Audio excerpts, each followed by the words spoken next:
Guys அங்க பாருங்க, அவதான் என்னோட அஞ்சலை நம்மளுக்காக ஆசையை ஏதோ செஞ்சு எடுத்துன்னு வந்திருக்கா. ஏன்னா அது தக்காளி குழம்பா. எனக்கு தக்காளி குழம்பு பிடிக்காது, இருந்தாலும் அஞ்சலுக்காக நம்ம சாப்பிடுவோம். அப்புறம் அஞ்சலா இன்னைக்கு என்ன சமையல்? என்னது இன்னைக்கு தக்காளி குழம்பா? டெய்லி இந்த தக்காளி குழம்புலாம் என்னால சாப்பிட்டுட்டு இருக்க முடியாது. இனிதான் நான் லாஸ்டா சாப்பிடுறது. நாளைல இருந்து நான் வெளில போய் சாப்பிட்டுப்பேன். கைஸ் அஞ்சலை டெய்லி எனக்கு தக்காளி குழம்பா போட்டு சாவடிக்குது. அதனால அஞ்சலை கிட்ட நீ வேணாம் உன் தக்காளி குழம்பு வேணாம் அப்படின்னு சொல்லிட்டு நம்ம வெளில போய் சாப்பிட போறோம்.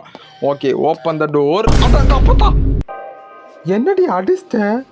வெளியில போயிட்டு சாப்பிட்டு வரேன்னு சொன்னது ஒரு தப்பா? ஏங்க இது அஞ்சலை இல்ல, பைத்தியம். ஏமா உன் தக்காளி குழம்பு சாப்பிட்டு உன் காலடியே கலந்துடுறமா, என்னைய விட்டுரு. எப்படியோ அஞ்சலை வீட்டுன்னு தப்பிச்சாச்சு. எப்படியா ஊரை விட்டு தப்பிச்சா மட்டும் போதும். அங்க ஒரு போலீஸ்கார் வருது. போலீஸ்கார் அங்க ஒரு பைத்தியம் எனக்கு தக்காளி குழம்பு போட்டு சாவடிக்க போகுது. என்னை எப்படியா காப்பாத்து அஞ்சலா. அது ஒன்றும் இல்லப்பா, நம்ம வீட்டுக்கு போற வழியை மறந்துட்டேன்னா அத்தா போலீஸ்கார்கிட்ட அட்ரஸ் கேட்கலான்னு வந்தேன். ஐயா இது என்ன எண்ணெயை கொண்டு சூப்பா வச்சு குடிக்குது? அப்ப இத்தனை நாளுக்கு நான் குடிச்சு நான் சாப்பிட்டுட்டு தக்காளி குழம்பு இல்லையா?